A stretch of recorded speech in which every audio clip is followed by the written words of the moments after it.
Jason Galvin. I am with the National Hot Rod Association. I'm one of our lead announcers. I also am a sports and racing manager here. It's great to have you guys with us here for our final tops panel of the weekend here. This is pre-event promotion. I think we put together quite a diverse and strong panel to talk about this one. Let me introduce our guests here before we dive into this. All the way down on the far end there is Mission Raceway Park. Is Division 6 NHRA member track. They'll be hosting a Sports Nationals event for us for the first time next year. Is Kevin Ness.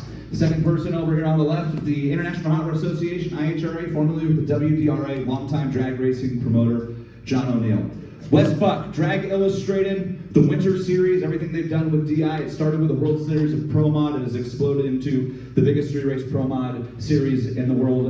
And this is Tom Bailey, the genius behind Sick Week and Sick the Magazine and everything that is the drag and drive car culture throughout the country that has taken the drag racing world by storm here over the last 5 years. Gentlemen, thank you all so much for joining us. This is it's gonna be fun. Looking forward to this. Oh yeah, man. Thanks for having us. Yeah, absolutely. I guess, Kevin, let me dive in with you here, and we'll just kind of work our way down as we open things up here. But Mission Raceway Park is an NHRA member track north of the border up there in Canada. A unique situation with your racetrack up there. You guys have a facility that, frankly, is national event caliber from a drag racing standpoint. It's quick. You have a lot of big events, and they don't all have to be NHRA events that you have up there. But your track really has bought in on the premise of making stars out of the sportsman racer or the local racer. Yeah, I mean, we try to do the best we can to make sure that our local racers and that everybody attends our track is getting us noticed as much as they can through social media and every other channel that we can. We invested a lot of money into our live stream and stuff like that at the facility as well, so we have a good way to get everything out there and get people seen. It's one of the biggest things that's said about our track and our facility is the live stream is a huge one where a lot of people talk about that and kind of talk about, hey, like, this is as good as NHRA TV, if not better sometimes. Sorry, but so that's, okay. That's awesome. But That won't be a demerit. That's the first one we let go there. John, you worked for so many years with the WDRA, now with the IHRA, and obviously the thing about WDRA, it was a series that was built truly for the sportsman racer, for the bracket racer who didn't want to go to national events with the other series, who just wanted to go on Saturday night but feel like they had a chance to be the stars of the program there. And where you guys had so much success was the connection you made with the racers and the track operators that you had. Yeah, that was really what we built the business on. You take the operations that happen at your day in and day out drag strip, you take companies that want promotions through them, and you put them together. So using the opportunities on a track-by-track basis to build relationships within the community. Think back to the day when you used to build a mailing list from your tech cards and help racetracks kind of get back into that mindset of thinking small was really how we built the business. We'll talk about building smaller events and making them feel big here in a few moments. Wes, with Drag Illustrated, and a couple years ago, you decided you were going to dive into event promoting, and it started with a World Series of Pro Mod, and it grew, and it expanded, and by the third or fourth year, you guys were building stars that have gone on to be NHRA Rookies of the Year now in Funny Car, and then that opened up to bigger events, the pro race that you helped organize the first year, now with the Winter Series as well. How do you go from editor of a magazine to promoter of a drag racing series and do it successfully? Well, I quit college after 14 days. Okay. And I think that might have been the jumping off point. No, it's drag racing's all I've ever done. It's the love of my life, right next to my beautiful wife. But I love this community of people, and I've always just wanted to serve them. I feel a lot like I'm at church when I do these events and whatnot, like we're spreading the gospel of drag racing, and we don't necessarily try to sell tickets, we try to sell belief. We try to take advantage of the momentum, get this group of people excited about something, and then ticket sales and sponsorships and all that stuff becomes a byproduct. So we always knew, whenever I started the magazine in 2005, which we're celebrating 20 years this year, incredibly, the goal was always to put on races, but I just knew that we were going to need a media outlet. We were going to need our own spotlight, so to speak, so that we could put on the type of events that I wanted to put on. So the plan was always to eventually do races, but I wanted to make sure that we had the platform that we could do the races that I wanted to do. So we put on the first World Series of Pro Mod in 2017 at the legendary Vandermeer Speedway in Denver, Colorado. None of it would have happened without the Vandermeers believing in me. I talked to 100 tracks about trying to put on a 100,000 win invite-only Pro Mod race. Most of them laughed at me. Sporty Vandermeer said, let's do it. And we started there in 2017, did the event there for 3 years, fought some of the battles that are associated with going that far west, relocated to the southeast, and brought the World Series back in 2023 to Bradenton Motorsports Park, and onward and upward. So far, so good. Tom, for you and everything that SICK has become, SICK Week and the magazine, but you were somebody who the world came to know because you had this race car that was incredible, and it helped you build this brand around it. But how do you define how the drag and drive culture has kind of grown here over the last few years to be what it is? It's turned into almost its own kind of world outside of drag racing. I think it's amazing. Like, from what we started with just an idea with the magazine, and we weren't unlike Wes. We never decided we're going to do events, but it just came about as a natural fit that we thought needed to happen. And ours has always been serving the racers. Like with being a racer, everything I've done is in drag and drive, and or a lot of what I've done is in drag and drive. And knowing how I felt at events and what made me feel good and what I thought needed changed, and basically took this stuff to the powers to be, saying this is what you should change and this is what you should do, and fought on deaf ears. So therefore we made the changes and had to come up with our own event to actually make it run better for the racers. And that's why it's taken off, is literally I'm a racer doing it for racers, and everything is about the racer. Like, that's more important than any of our part of it. So we just have to make sure that from the time they sign up online to race at one of our races through the event completion, that we are doing everything to make it the best experience possible, because it's their hard-earned money, it's their vacation time more than anything that they're taking, and they're coming to our events to go support them. And you want that to be a well worth a vacation that they're willing to take again and again. John, let me swing back down to you here. We'll talk about smaller tracks and smaller programs, not programs that have top fuel and funny car, or even alcohol cars for that matter. What's your best advice for, I have a race and I want to try to promote it, and not just to the fans, but to the racers as well? What's your best advice for how to promote to smaller events, to bracket style events that you want to grow into something that can sell tickets? I'll speak in general and say that the best first step is to reach out for help. If you really need to know, then if you are a sanctioned facility, you have a division director and you have marketing people behind that division director that are there to help you. So specific questions, go straight to them. The next step that I always go back to the grassroots. In the WDRA, everything we sent out in the mail, it had a physical stamp on it, because I'm going to open a letter that somebody stuck a stamp on. Every communication that I need to make, I did it with a phone call. So you reach out to your local sponsors, the people that hopefully you have relationships with. Hopefully you have a host hotel. Hopefully you have an auto repair shop. Hopefully you have racers that own small businesses. Let's go back to putting flyers on their counters, because the market for digital marketing, now I'm speaking to you as maybe the one person in the room that does not have a Facebook page, but from what I understand, you can get oversaturated, and there's only so much information that you can throw at people on social media. So I always try and get track operators to go back to those relationships you have locally and the hands you can shake, how to use them to help you promote your products. That's the first step in my mind. Kevin, let me ask you, you brought up the stream, and I would agree, your stream is top notch for a stream that is owned by a track. It's not a touring stream. You're not working with one of the big broadcast companies that so many of us that are in this room and on this panel work with. How has that stream helped your track sell your product to your racers, to your fans, and to your sponsors? And how much conversation was there before you invested the type of money and resources you have into that stream about what if this hurts us? Yeah, I think that everybody always has kind of a positive and a negative to a live stream. There's some people that come back and say to us, hey, you offer a free live stream, that's going to stop people from coming to the facility and watching the race in person, spending money to be there. At the same time, it's done a lot for our racers and our fans in different ways, that if they can't be there, they can watch it, but more so for our racers. We hear it all the time. We have a guy that comes to an event And he comes up and goes, hey, my grandma who can't leave her nursing home is at home watching me race my car for the first time in 15 years, and she's over the moon, and this is so cool for me. Like, I'm gonna come back here. This is my first time here, and I'm definitely coming back to your facility because this is awesome. The experience has been great, right? I think from a sponsor aspect, I mean, obviously, the more you get the name out there, the more you get their name out there, the more people see it, the more people rewatch it over and over again. Because it's not just a live stream, obviously.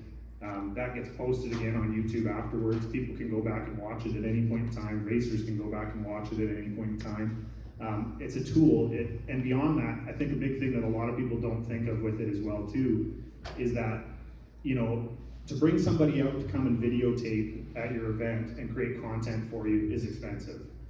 It's well worth it, I'm not saying don't do that, but the reality is that if you invest some money and you have a decent live stream for your facility, you're getting thousands of hours of free content basically from that. Every single minute it's recording, you can go back, you can pull those clips, you can turn that into reels, you can turn that into long form videos, you can edit it and do different things with it. You can use it for future marketing purposes, and that's all stuff that you didn't pay somebody to sit there and record for you, potentially depending how you do it, and you can use it forever and ever, right?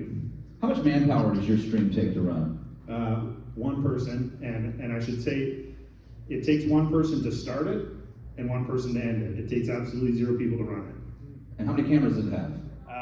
It's 3 cameras on our regular stream. For our bigger weekends, we do bring in a cam op and a drone operator. So we bring in a couple people, but we could add more cameras if we want to, depending on what we're doing. We've invested a lot of money into it. It actually integrates directly into our timing system. It uses the sensors on the track to switch the cameras based off of track position where the car is. It has live timing, it has the class info, class sponsors, racer name, all that sort of stuff. All automated through the timing system. We don't do nothing, it does it all for us. I always think that's fascinating. I'll bring that point up there. Wes, I think about your event, and you said you try to sell basically a dream to everybody. And I thought it was so funny you said church, because the first time I worked one of your events, you and I hadn't had a lot of experience in person, and I literally felt like I was listening to the gospel. But it's what has made your event so appealing to your racers and to your customers. How did you figure out how to build kind of that buzz and brand before an event ever really got off the ground? Wow. Well, care. I think a lot of people, I always tell people to start with why. It's one of my favorite books, if you haven't read it, by Simon Sinek. But people don't buy what you do, they buy why you do it. And I think that is evident with what we do, because we've had plenty of mistakes and plenty of fumbles and plenty of things that we've done wrong. But I think that the foundational piece of what we're doing is that we're trying to do something good for their sport. And we're trying to celebrate this group of people and give them the platform that they deserve. And I mean, going to John's point and forgive me, Kevin's point about the live stream and stuff, I feel like it's our responsibility as promoters to make an event so much of an experience that they don't want to watch it on the live stream, right? Like, that's our job. Like, I think that's just one of the tools in our tool belts, so to speak, is to have the live streams and to have all these different things, social media and so on and so forth, direct mail campaigns. But I really feel like it starts with why you're doing it. And that has resonated with people. We've leaned on a lot of different principles. Like, I'm a big believer in scarcity. We were, whenever I announced the first World Series of Pro Mod in 2000, it was like early 2017, that we were going to do this. I didn't have a single person ask me, how are you gonna pay $100,000 to win? They all asked me, why is it invite only? And I said, everybody wants what no one else has. And creating that air of exclusivity, that you were part of an elite fraternity, you were part of a club, I should take a beating for it quite regularly. But I stand by it, that we're trying to make a movie, and if you're gonna make a movie, you've gotta know who's gonna be in it. You've gotta know the cast. And I appreciate what he said about, John said about just being old school. I mean, I have a direct relationship with every one of our racers. So like, every single person that went down the track this past weekend in Bradenton is somebody I talked to on the phone multiple times over the course of the last several months. And I think that kind of personal, people don't pick up the phone anymore. I mean, we're in this digital era where everybody thinks they can make a post on Facebook and the world has seen it. But I mean, a small percentage of the people on your Facebook page are actually seeing any of that stuff. And I think it takes, some elbow grease. You gotta get on the phone and you gotta talk to people, you gotta reach out, you gotta go to other events. One thing I'm really proud that we do is we make it a point not to just go to our own events, right? We go to everybody's events. We go to as many events as we possibly can. Drag Illustrated had boots on the ground at over 100 races this year. And I'm really proud of that because we're not just focused on our own stuff, singing our own song. We try to go and support everything from the NHRA and PRI, Midwest Drag Racing Series, all these alphabet soups of different sanctions and series. We try to support them all and do everything we can. For us, I think the buzz it's just a year-round thing. We don't ever really stop promoting. We feel like we've got to be telling this story from the moment we leave the track. I mean, literally Saturday night, we're packing boxes up and getting ready to leave, and we're thinking about how can we tell all these stories and make sure that we turn these people into household names and promote them. We don't really talk that much about format. We talk about the people that are doing it. I think people get excited about people. I mean, I find it all the time. Like, I can post the most epic burnout photo on our social media, and it pales in comparison to a husband and wife, or a group of people celebrating on the starting line with arms. People love to see human faces. So we lean heavily into the human interest aspect. I'm kind of all over the map here, but it's, I think, a big idea, a big vision, and getting people sold on that, more so than any of the nuts and bolts, that we're trying to do something that elevates the sport for everybody.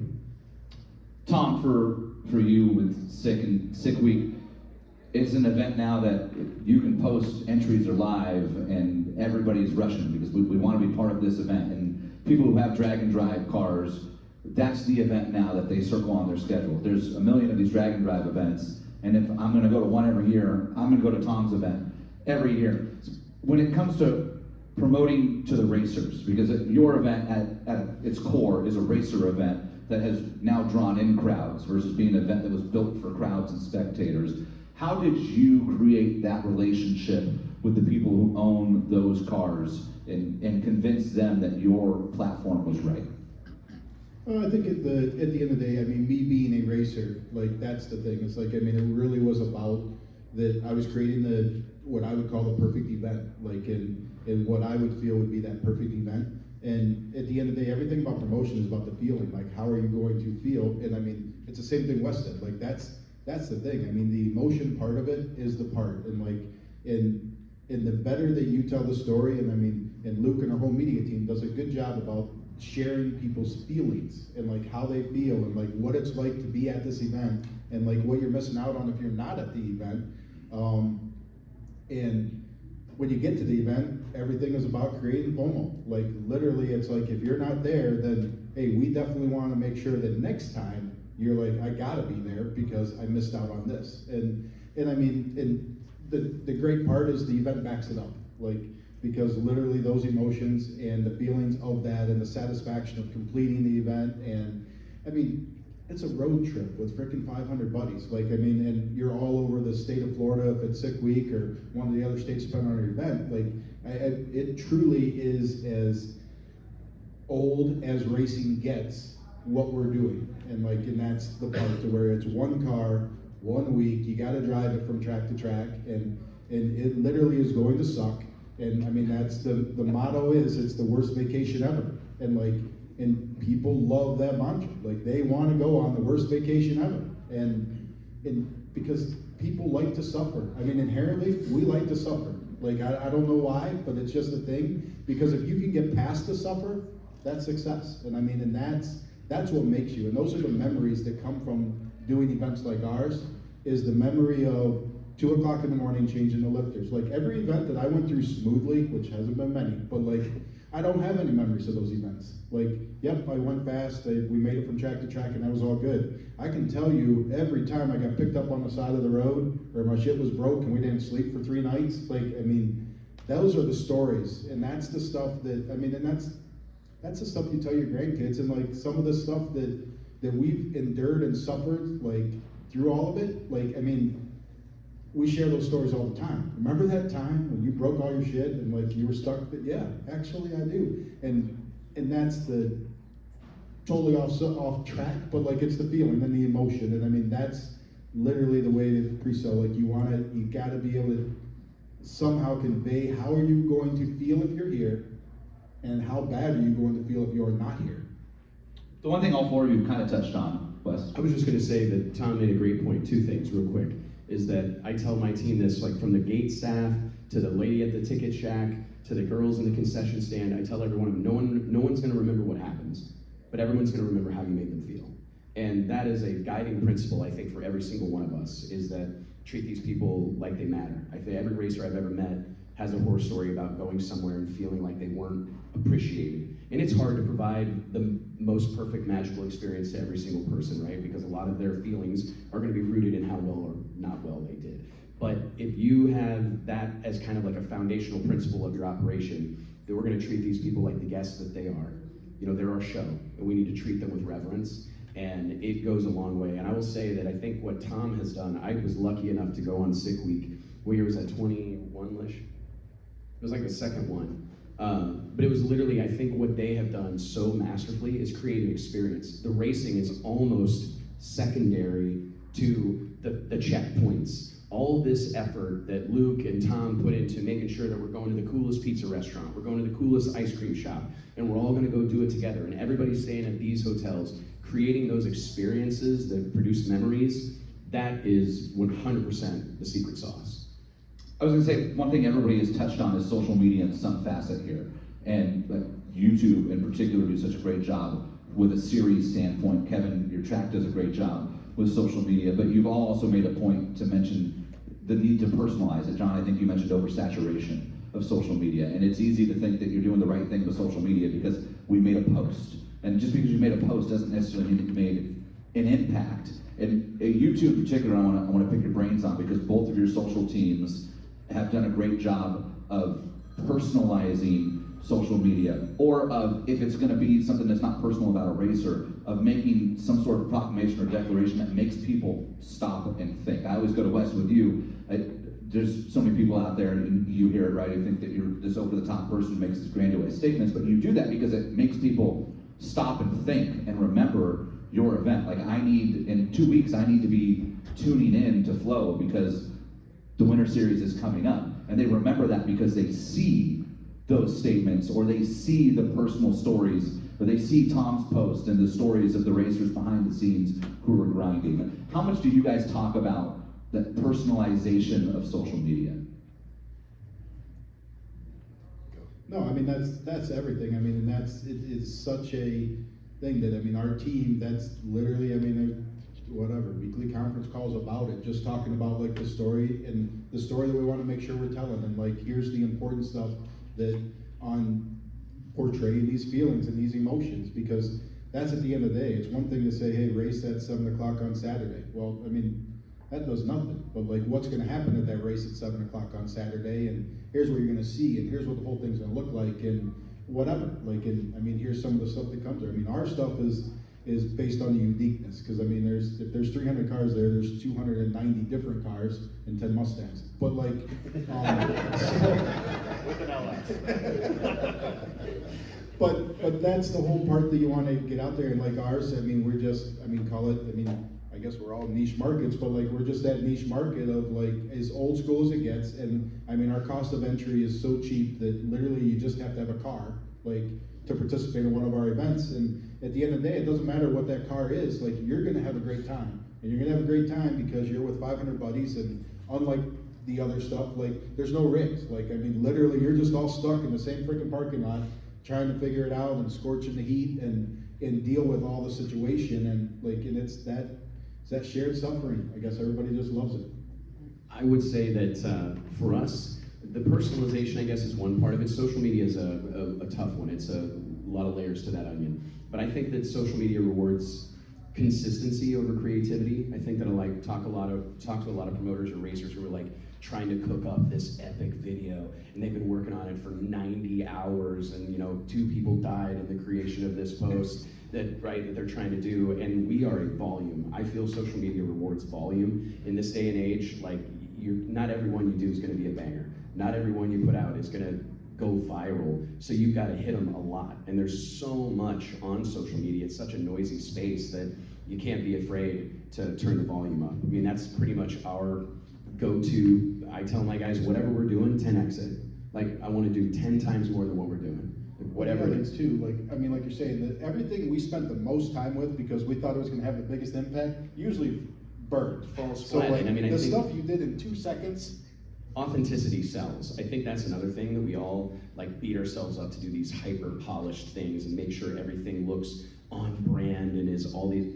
Authenticity sells. I try to lean into like letting people see behind the curtain, see what we're doing, quick clips, quick videos, not worrying about, you know, it's really like the Kardashian model. It's like that voyeuristic society that we live in now. They want to see an unfiltered look at what's happening. So we try to mix it because I feel like I owe it to our partners, our sponsors, our track partners, our racers to have a certain amount of like really high level, very polished stuff that looks on par. Like I compare our team all the time. I say, hey, listen, I'm not trying to compete with other racing organizations or other racing. I want to compete with the NFL. Like I want to hold ourselves to that standard. I obviously don't have the resources or the manpower to do it, but that's the goal, right? I want to hold ourselves to Major League Sports standards, and we lean in on volume. That's the thing that I talk to promoters that are like, oh, we put a flyer out, and I'm like, well, you need to put the flyer out like 60,000 times. Like you need to put it out every day, all the day, you know, and we just see social media for us as another tool. Like it's just one of, I mean, to echo John's point, we print flyers, we hand out tickets, we have street teams that go out and beat the streets of these towns, you know, or Bradenton specifically, and we try to go make inroads with local restaurants, go make inroads with local hotels, because just because we have this digital revolution upon us and we have these tools doesn't mean that everything else stopped working, right? I mean, those things still work. Print, I mean, I make my living selling print advertising, right? I mean, today it's 2025 and our circulation's greater than it's ever been. You know what I mean? Like it's kind of unbelievable. But anyways, I think you gotta use every tool that's available to you and not labor over making sure that every time you do it, it's perfect. Kevin, you guys have taken an approach of like every racer has an opportunity to be somebody. They don't have to be John Force to be somebody who deserves a little bit of time on our social media to get that little extra love. How does your team approach that? Well, I think a big thing to remember is that if you're going to host an event and you got 250, 300 racers coming to it, there's really only probably 50 to 70 of those racers that actually have a chance of winning the race. And I'm not trying to be mean by saying that. That's the reality of it. The rest of them are there for their own experience, whatever that may be. We see it all the time at our track where we have a guy in, you know, our 275 class that is 3 or 4 tenths off of the winning number to win the event, but he runs his personal best on the weekend, and there's 60 people on the starting line cheering for him. Everybody's happy. It's about that experience and that feeling that he gets being there. And it's individualized to every single racer, kind of like what they were saying. And I think it's important to also touch on those things and make those guys feel important too. It's easy to always go to the fastest guy, the person that wins all the time, and use them and market with them all the time and kind of pump them up. But you also got to take the people that come out and support the track and come to these events that don't ever win, maybe only never even won a round before, and make sure that they feel important at being there as well too. John, what's the importance of member tracks across all the organizations, or even if you're promoting a series, of actually going out and communicating, not just with the racers, with people that are trying to sell tickets to, but the facilities and with their sanctioning bodies, the people who are there to support them? Well, it's paramount, and let me actually jump back to making heroes real quick. My boss for 20 years in the IHRA was with me when we were the first ones to try and digitize a rule book. We put it on a CD-ROM and tried to mail it to people, and you have no idea how many pissed off people we had in the world. We came up with a new brilliant idea in the WDRA, where the closest thing we could come up to with a Wheaties box was we took our 5 world champions and we made 5 different rulebook covers. Each one featured one of those champions. 3 or 4 shots, their name, their home track, the logo, and it caused a ruckus. And everybody loved it, and they traded them like playing cards, and hopefully those live on the shelves forever. But that turning theoretically someone that should have, you know, no national press into a hero was huge for us. And remember, you have those heroes within your weekly programs or with your tuber. So find a way to put them on a Wheaties box if you do. Reaching out to the people around you, I'm sorry, is that where we were going? The racetracks around you, it's always been the goal of the sanctioning body to try and get people to work together. The phrase that was always used was, the bigger the pie is, the bigger each slice is. And that is why, if you can get the racetracks around you to work with you while you're running a snowmobile event, somebody else is running a points race, you better be handing out flyers for each other at the ET booth. And don't set them on a counter where they can choose to take them. You fold the ET slip in it and you shove it in their car, and you be done with it. And if you can work out that kind of relationship with the people around you, then you're helping each other. That's big. We open up to questions. Anybody have anything that's popping in their head here they want to pick one of our 4 panelists' brains with? It's supposed to be interactive, people. I'm going to start calling on folks. Don't make me make Joey Severance stand up. I know, that's why. I would say, Jason, that just to the making heroes, I think sometimes a lot of us that have been in this sport a long time, like my dad won once. All the racing we did an entire lifetime at the drag strip, we won once. And I think it's easy to become like somewhat desensitized, you know, to the experience of winning one of these races. So like at our events, we make it a big deal. If you win one of our races, you will never forget it, ever in your life. You're gonna get 10,000 photos, you're gonna take 10,000 different hats on and off, you're gonna pose with all these different products, you're gonna be drenched in champagne, covered in $100 bills, because we wanna make those memories last forever, you know? And I think that that's something that, I mean, I learned that really watching Wally Parks, is like there was never a winner's circle photo that he wasn't in. You know what I mean? Like if somebody won an NHRA national event, Wally was standing there with them. And I think it's little things like that that seem kind of silly almost, but like who's in that? That guy may never win again, or gal.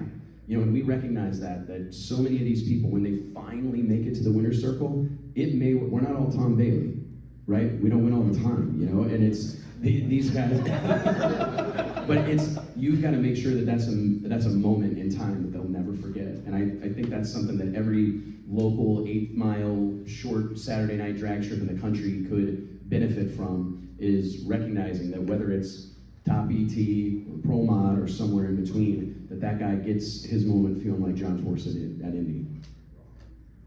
One of the connections we made in the WDRA was with a guy that runs a website called getinthestands.com. And if you haven't been in any of the seminars that have featured Scott, he's got a booth out here. And I'm plugging it simply because he's got a website that can help you promote your drag strip, and part of his service is free.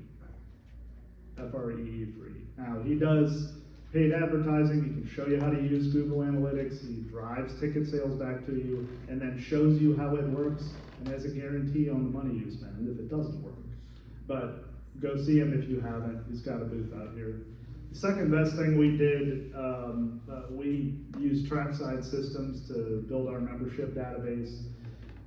There are other services out there, whether you use My Race Pass or the Vote for ticket sales. If you're not using that to capture the data, to send emails to people, I know, again, nobody wants to go through their email inbox and look through it, but if you at least don't capture it and try it, then go back to the basics of getting an email address on a tech card and having someone type it into an Excel file. That will help you, because I've heard it a million times. You see a 5th or a 6th or a 10th, there's a number, and it's less than a whole number of the percentage of people that see your post that you think see it on social media. If you don't have an email list and you own a racetrack, you're missing the boat. I mean, we personal experience, our email list performs 8 times better than our social media.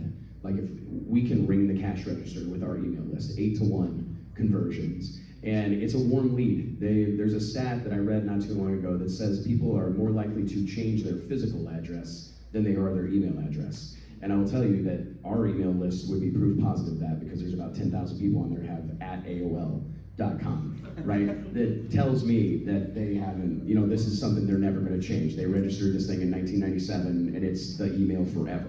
So that's something that we lean heavily on, and we do that before and after every race. We send out a thank you via email to all of our ticket buyers, all of our competitors. We try to stay in front of them, notify them of any schedule changes that way. But if you've got a racetrack and you've got a stack of tech cards in the tower somewhere, hire somebody to type all those emails into a spreadsheet, and it's worth its weight in gold. I think people sleep on email marketing. A lot of people have like a really special relationship with their email inbox. Like they check it every morning at 9 a.m., right? And then once you're part of that ritual, and they look forward to seeing your name in there, and we do like tricky stuff that I think is interesting. Like we get like an average of like 26% open rate on our email list. We have like 250,000 people on the Drag Illustrated list. And I'll change the from name, right? Like this is an ultimate hack. It's crazy. It'll be the exact same email, but I'll just send it, instead of saying from Drag Illustrated, it'll say from Westbach, and somehow, some way, people think that I emailed them, which is very flattering to me. You didn't email me? No, it wasn't me. They're looking for their invite. They're looking for their invite. But to the it winter doubles series. the open rate. Got people It excited. will at times double the open rate. So I mean, it's like all these little things that you can try, you know, because I mean, Gerald Kramer back there in the back, Eddyville Raceway Park, like they probably get an email from Eddyville, but they probably haven't ever gotten an email from Gerald Kramer. And they see that and it feels personal, going back to personalization and all that type of stuff.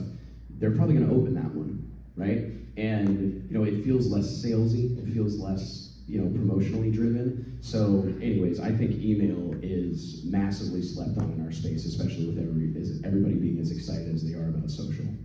Yeah, and I mean, top that, I mean, email is the number one way that, I mean, still you would think that that's such a dying thing, but that is our number one way that for any communication or anything is email. So, I mean, social media, once again, like you don't know what algorithm you might be hanging out in as to whether or not that happens, but you know your email list and they're gonna get that. And I mean, yeah, it may go to a spam filter, it may not, but like, they tend to go look in their spam for a lot of stuff anymore and they'll come across something. But I mean, it's definitely, I mean, email is number one. And those servers are trained over time. We ran into that for a long time because we weren't being consistent enough. But once we had sent enough emails to our list and they recognized it wasn't spam because they were getting opened and they weren't being deleted. So you have to I argue with people all the time, I would rather send an email every day than once a month or once a week. I think you're better off to be in their face constantly. But that's a big bite, admittedly, but for those of you that don't know, there's tons of free, I mean, you can log on to MailChimp.com and start an account and have up to 2,500 people on your list for free. And you can email them as many times as you want. And it's a very, very, very powerful tool. Yeah, we send daily emails. I'm just looking forward to Monday when we all open our inbox and we have emails from Tom Bailey, Tucson Wes Drag Buck, Daryl Cuddle, and Glenn Cromwell instead of, you know, the NHRA, the IHRA, SICK, and Drag Illustrated. It's a great hack. And it's what everybody just took from that, Wes. Yeah. Gotta do what you gotta do. I'm gonna accept my invite to the next Drag Illustrated Winter Series. We're about out of invites. Okay. I tell you what, man. You have a limit on those now? We should, or I should seek therapy. No, I mean, for us, it's about making it special. I want these people, because we're kind of the polar opposite of, we charge a $2,000 entry fee for our events, which is significant. It makes me sick as a racer myself. I hate to do it, but I also need a commitment. I want our product to be a premium product. I want people to feel invested. You know, at our level of racing, it's very easy to blow it off. Right? Testing didn't go very well, or my wife booked a vacation, and I probably better keep her happy, and I only spent $200 on a tech car, and whatever, right? But whenever they spend that kind of money, they're coming. You know, knock on wood, I've not had anybody no-show us at a Winter Series event or the World Series of Pro Mod. They accept that invitation, and they're coming. I sent out 84 of them at this past race. We had 84 cars there. And I think that when people feel invested, and they also feel like they're getting the value, because there's a lot of value to coming to one of our, it's not just the opportunity to race for big money or compete amongst the baddest guys on the planet Earth. I mean, it's also months and months and months of promotion, all the storytelling, all the media that we provide to them. So it's all about providing value. I'll spin it back to the room. Questions, thoughts, comments, concerns, issues? This can't be the only panel that doesn't ask questions. Yes, sir. Greg Lanton, Moki and Dragway. What I'm hearing from the panel here is diversify. You can't put all your eggs in one promotional basket. You can't just send out email. You can't just make one post on Facebook. You got to do everything. Is that what I'm hearing? Oh yeah, no, without a doubt. I mean, you take every resource available to you and you have to use that. I mean, and that's the thing. I mean, we do a little bit with texting, mostly just during events, but that to me is still like an invasion of privacy that you don't want to mess with them with texting them too much, because that will piss people off. But they never complain about getting emails. They're just like, yeah, I see you every day. I get the email. So I mean, yeah, you want all sources. I mean, from boots on the ground. I mean, and that's with our events. We're talking to the towns. We're talking to the cities. We're talking to the checkpoints. I mean, we're doing a lot of stuff to get the community support out there. That way, when we go there, they know we're coming. And I mean, that's a lot of work that goes into that. And and the easy work sending out emails. But, I mean, there's a lot of hard work that maybe gets a smaller return, but it's just as important to do.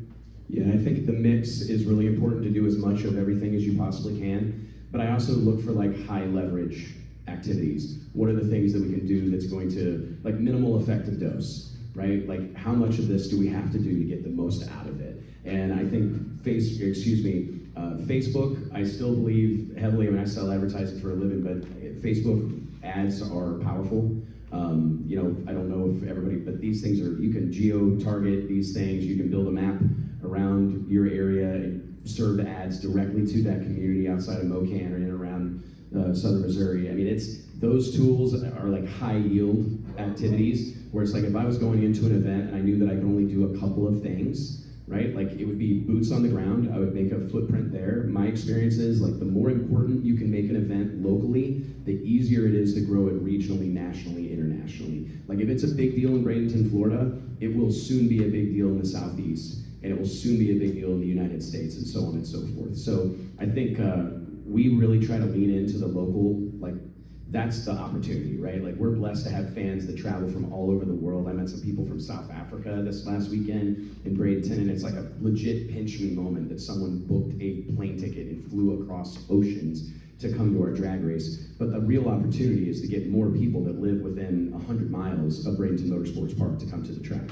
And we, you know, so email is a great way to do that. Obviously, those are not going to be the unknowns. Those are warm leads, but the cold lead opportunity is definitely with Facebook advertising. So if I had to like pull a couple of levers, those are the two that I would pull. John? That's a really good point. So I travel to your drag strip from out of town, and I stay in the hotel that you never stay at, and I eat at the closest restaurant to that hotel. And you would be blown away at how many people that I talk to that don't even know that your drag strip is there. It blows my mind. So if you don't have a local host hotel, go to them. Now, unfortunately, most of them are chains that have a corporate policy on spending money. So you do a free trade deal with the manager. I'm gonna drop off some flyers, gonna drop off an empty, clean alcohol barrel. It's gonna have a sign on it that's gonna say, put your trash rags here, call this number when it's full. You're doing them a favor by getting rid of them. You don't have free rags to clean up your oil spills. You are promoting at the counter whatever the next big race you have is. They give you a slight discount when you have sponsors or your division director or a fly-in racer that comes into town. And you've just built a relationship with somebody in your community that sees thousands of people like me or other people on this panel that come into that community. And then all the people that work there, they learn that there's a drag strip in town. Yeah, I think a big important thing too is that when you're gonna market an event, it's important to identify what that event is and who you're trying to market to. It's easy to go out there and, you know, if you have a huge budget, just throw a bunch of money at a whole bunch of different things and see what works. But as a small track, if you have a small marketing budget, it's tough to spend a bunch of money on something and it does nothing for you. And the reality with that is when I say you gotta identify what the event really is if you have an old time drags or a heads up race or a street legal event with, you know, streetcars coming off the street, those are totally different people that you're trying to market to, and you're gonna use different avenues to do so. So you wanna make sure that you kind of focus the money in the right way. Like, if you've got an old time drags event, you're probably not gonna spend a bunch of money on Instagram or TikTok. You're not gonna get a lot of follow-up there. But if you're putting on a drifting event, you know, primarily probably most of drag racing trucks here, but if you're putting on something that's more angled towards young people, you're probably not gonna wanna spend money on Facebook because 18, 19-year-old kids don't use Facebook nowadays. That doesn't happen. So it's important to make sure that kind of where you're spending your money and what you're doing is actually gonna hit the people and the audience that you're trying to target. Because it's really easy to go spend $5,000 on marketing something and get nothing out of it and be like, well, that was a waste, I'm never doing that again, but you're targeting all the wrong people. Yeah, and I can tell you too, like, I mean, just a little bit on it because, I mean, we own a couple restaurants too, so that got me more, like, with Sigma Magazine, everything's international. So most anything we do, Facebook-wise or anything, we're trying to reach the whole country, the whole world, and bring people from everywhere. But with the restaurants, and as we get closer to event time, we go from national marketing to local marketing. And with the restaurants, I mean, as simple as $1 a day on Facebook gets you a ton of visions, and you are way better off taking 10 little posts that you did about the drag strip, and it doesn't matter what it is, and spend $1 a day on each one of those, so you're putting $20 a day on 20 different ads, than $20 on one thing promoting one ad for your track. And Facebook becomes a lot happier with you because you're consistently giving them revenue. I mean, and in the restaurant business, it's done a world of good as we've learned what to market and how to do that on a small budget, because I mean, a little restaurant doesn't pull in the same business as one of our big events do. So we gotta be crucial with how we spend that money. But I mean, that's still one of the tools. I mean, you got email, but I'm just telling you that Facebook's a viable tool, and if you just, I mean, it's gonna do Instagram, Facebook, and all off the same ad, so. How do you promote Sick the restaurant? Sick restaurant, it's easy. We got two, we got Sick Pizza, we got Sick Town Hall, like, pretty easy. I mean, it's on the food, it's on, once again, it's on the experience. Everything I said goes hand in hand with food. It doesn't matter what it is, and that's I mean, marketing's marketing. I mean, it doesn't matter what you're selling. If you're selling on emotion, like, I mean, I started when I was 16 years old selling Kirby vacuum cleaners. So, and I went on a lot of trips for Kirby, and I sold a lot of vacuum cleaners. So when you're selling a $1,500 vacuum cleaner to someone on a payment plan, then you got to figure out your pitch. So. Other questions? Sick the restaurant's a good one. I have a question. Yeah. Oh, sorry, Jim. Jim has a question. Thomas, you're getting into into sick track prep? Sick prep? Yeah, sick prep? Yep, yeah. Thomas Bemis, him and Wes, they started not this Wes, Weston, but like, went on their own with, doing track prep, track repair, everything for the track services, event services, yeah, equipment sales, the whole 9 yards. And when Thomas talked to me about it, I'm like, well, shit, I wanna help. So, and that's literally what it is I look at it, I mean, it's branding. I mean, that's, at the end of the day, it's like, hey, the Sick name's attached to it, and hey, hopefully at some of Wes's events, there's Sick tractors running down the track, and hey, that leads back to coming and doing a drag and drive, so. Very cool. It's providing services, like, I know Gavin Carter is also involved. Gavin Carter is our race director at the Winter Series, world-class kid that I love dearly. And, but I think at a lot of these tracks, like, it goes back to your point earlier about asking for help. You know, the expectations of racers have never been higher. Like, what they expect out of the racetrack, what they expect out of the operation it's a tough one right now.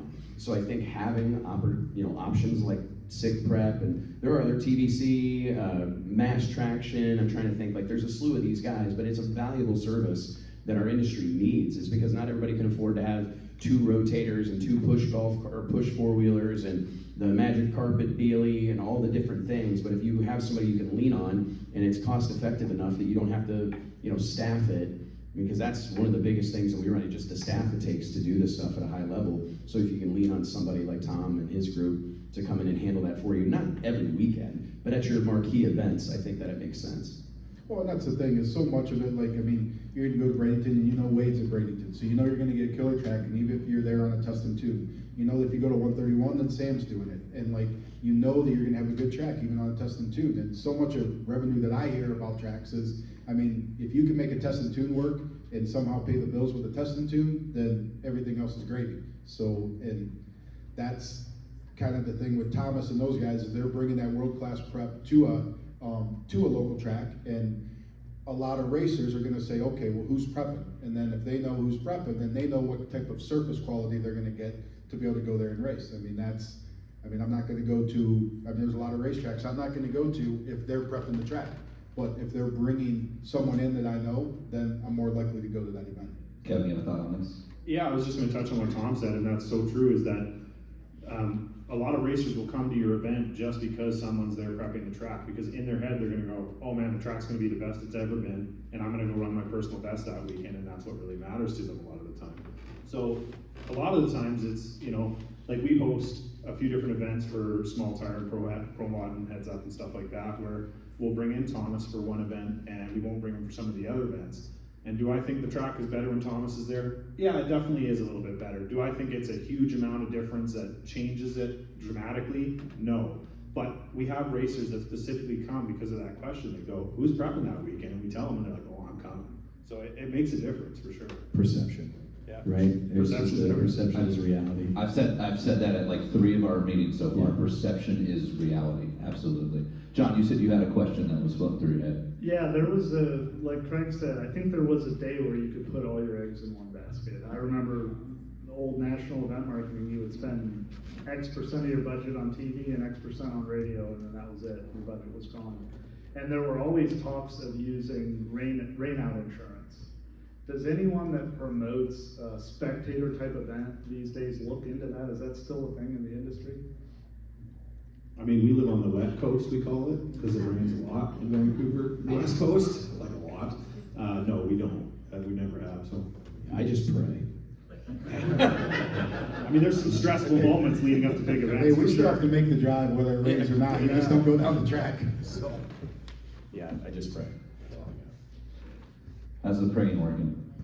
Well, it about got us this last weekend. When we were due, I told it, it's like, hey, we were due for a rough one. I knew that we'd had too good a luck for too long, too many blue, sunshiny skies. One of these days, we're gonna have a tough one. But we accelerated the schedule and got her done Saturday night and lived to race another day. John? That magic carpet, I think is that the FOD Razor, the drag behind Yeah. mats that are available with an exclusive discount if you're an IHRA member. There's a promotional idea that I came up with a long time ago. It used to be about rave cards, and you would get a local car club to hand them out, and you would make them feel like heroes because they had the 5% discount, and it's street marketing by street punks. And the thing that I've always tried to get a racetrack to do, because I want to see if it works, I want cards that a racetrack can hand to the local sheriff or the local police department that is a free pass to a test and tune night. And when the cop pulls over a kid doing donuts in the Walmart parking lot or speeding, way too fast, or maybe they were racing and maybe they weren't, and you're gonna let them off with a warning, give them a free pass to the test and tune at the local drag strip. And I want somebody to do this and tell me if it gets them back in, and then if it helps you build the community with the police department, and then maybe you get a cheaper rate, and maybe you have them come out and do some crowd control for you. So it's interesting you brought that up. I'll speak a little personal experience. So I was part of the team that operated Irwindale Drag Strip in California for a long time, kind of my early years out of college. And we did that. We had a great relationship with the California Highway Patrol, and the CHP within their local offices, every time they'd hand out a speeding ticket, basically to anybody that wasn't 70, right? They got a pass with it to come to a Thursday. We ran street legal every Thursday night, $20, bring your car, 5 to 10, run as much as you want. And we had that program with the California Highway Patrol. It was something that we had to broker kind of through Auto Club, and it helped that we were in Los Angeles and had that relationship, don't get me wrong. But when we had that relationship, that's what grew the Thursday night street legal program. And then it just snowballed and continued and stayed on its own. But it was like a 3x increase in the first 12 months that they had that program. And it changed the entire kind of trajectory of that drag strip at the time. It was a drag strip that had a Thursday night street legal program that 40 cars would show up to, and most of them were your summit racers who were just looking for a reason to get some hits in or whatnot. And within 3 years, it was a Thursday night program with, to Tom's point, had 150 cars plus 70 Mustangs, because apparently that's all the kids in LA You wouldn't have had it now last time. Fox body Mustangs specifically. Yeah. Yeah, that's a great point. I've said that to a lot of tracks, and working with municipalities is, I'm not sure as easy as it once was when it comes to that, but I think that's a missed boat for The tracks Bandoliers across did the an country. incredible job, Right. Bandolier Speedway with their Take It to the Track night. Sonoma has a great It's Top the Cops program that runs there. Well, I think even beyond the police thing and all that sort of thing, what you can do too, I mean, all of these groups of younger kids that have, they go out and they do street racing and they meet in park lots and do donuts and all this stuff and whatnot, they all have these Facebook or Instagrams, sorry, not Facebook, they have all these Instagram accounts and they post all this stuff on there. Well, as a track, reach out to them and say, hey, what can we do to get you to come down for a night? We run a Friday night street legals, just as he was saying, they do on Thursday nights. We run about 14 of them a year. We try to reach out to local car clubs, different groups like that on Instagram, and say, hey, if on a Friday night we put aside a spot in the pits for you guys so you can all park together, you don't even all have to be racing, you can come in, you can hang out, you can do your thing, you can race. What can we do to get you to come down and do that? Generally, it brings in another 200-300 people through the gates just by automatically doing that, and then hopefully also helps bring them back to the track, because you can use that as a moment to educate them that it's not as big and scary as it is to race at the track. Like a lot of their issues are, oh, well, I need a helmet. It's like, well, we got rental helmets in our pro shop, cost you $40. It's not a big deal. And then all of a sudden it's not, you gotta take that barrier away for them to come and run on the track. Anybody else have any questions? Yes, Nelson? We've developed a street legal program with the local community, and we're working with the cops now, the sheriff intentionally, to do the same ticketing program. We've also done on select events, we do free ticketing to the community to build the community around us. And so now, I'm lucky I don't have any sound ordinances or curfews or anything, but I do build, you know, the community around us to really help us grow the business. Get more bees with honey, right? Absolutely. Nelson? And it's like, and that's a great point, because I think one thing that I see a lot of these tracks, or I'll see an event that, you know, looks a little poorly attended.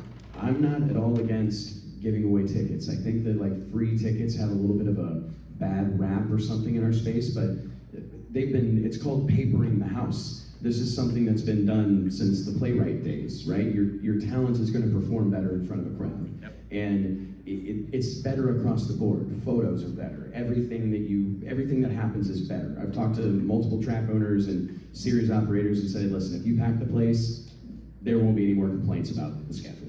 If you pack the place, there won't be any more complaints about the track prep. Like, they want to race in front of a crowd. Absolutely. So I mean, I've done it myself with our old events back in Eddyville, Iowa, when I was a kid, but still today, it's like making sure there are tickets being given out at parts stores, you know, tickets being given out at car dealerships, auto repair shops, you know, because those guys, they're your audience, but they may not even know about the track. They may have not gone since they were a kid with their parents, and you go give them a ticket that they see some sort of value in, and a lot of that goes back to perception. I always put, you know, a price on free tickets even, because I want them to think, you know, this is worth $40 or whatever. But I think that this whole industry would be well served to lean into their local community and say, hey, look, we can't sell a hot dog to an empty grandstand. You know what I mean? We can't sell any merch to empty seats. We've got to get people out here, and it's our job once we get them there to keep them coming back. So kudos to you guys for doing that. Our food and beverage triples when we do the events. So I bring in free ticketing. Technically, I don't get it at the gate, but I get it at food and beverage. 100%. Yeah. You can't sell them if they're not there. Yeah. Yeah, we do that with our Friday night street legals. The city of Mission is a fairly small city. We offer free entry to any Mission resident. You come to the gate, you show your ID, you get in for free. We only charge $10 for a spectator on our Friday nights anyways. You know, we average usually 300 to 400-ish Mission residents that come down for our Friday nights. But it's exactly that. There's a lineup at the concession. There's a ton of people in our pro shop buying stuff. And more than that, it's something within the community that we go back, and when there's something going on, or we're in talks with City Hall as council changes every 4 years, and maybe the mayor doesn't like us now, you know, that's something that we offer to the city and the people in the city is like, hey, we put on free entertainment on a Friday night in a small city where there's really not much to do. So. And where else can you take your kids and not have to worry about them? I was just telling this story a minute ago. Like, I feel so blessed to operate in drag racing, because we certainly couldn't take our kids and let them run around at the St. Louis Cardinals game, but you could take them to any drag strip in the country and let them roam, and you know that nothing's going to happen to them. People are going to take care of them. If they fall down, someone's going to help them up. They get lost, they get scared, someone's going to help them. So that's an incredible value to a local community to say, hey, we got a place you can bring these people out. There's not going to be any drama. There's not going to be any danger other than what's happening out there between those two guardrails. So We're running out of time, but we have one more hand here, yeah. One thing to add to your, build a relationship with your local businesses. My wife came up with an idea a few years ago that we created these cards, and it basically said, you've been visited by at the time it was Onward Dragway, racer. And we gave them to those racers as they came in attached to their tech card. So when they went to the hotel, they'd set it on the counter. When they went to the restaurant, they set it on the counter. And we did a local deal, because it was a small town. We said, whoever turns in the most amount of cards is gonna get a prize package. And all of a sudden, the whole town is fighting over trying to get these cards turned in from the that's a racers. good idea. So it worked out really well for us. And it proved to the local community that the racers were there supporting them, because their big complaint was is all they do is roll into town and they don't spend money anyplace else. Oh, yes, they do. Yes, they do. We actually hired an outside agency to do an economic impact study on our events at Bradenton, and like the information we got back was that we had a $28 million economic impact on the Bradenton, Sarasota area across 3 months. And that's not nothing, right? And so it really changed the conversation that I was having with like the Florida Gulf Coast Sports Commission, the conversations I was having with the Chamber of Commerce, like, hey, we need you guys to buy into this. I need you to not do what you do to us on hotel rooms. I need you to work with us because we're bringing, heads and beds are what those people need, right? And we, like during Bradenton, there's not a restaurant in town that's not gotta wait all week long. And you know how these drag races are, they're gonna eat and drink. Pro mods. Yeah, these That's what I heard, there was pro mods. Yeah, pro mods. Yeah, exactly. Gentlemen, thank you so much for your time, we appreciate it. Thank you. Thank you guys.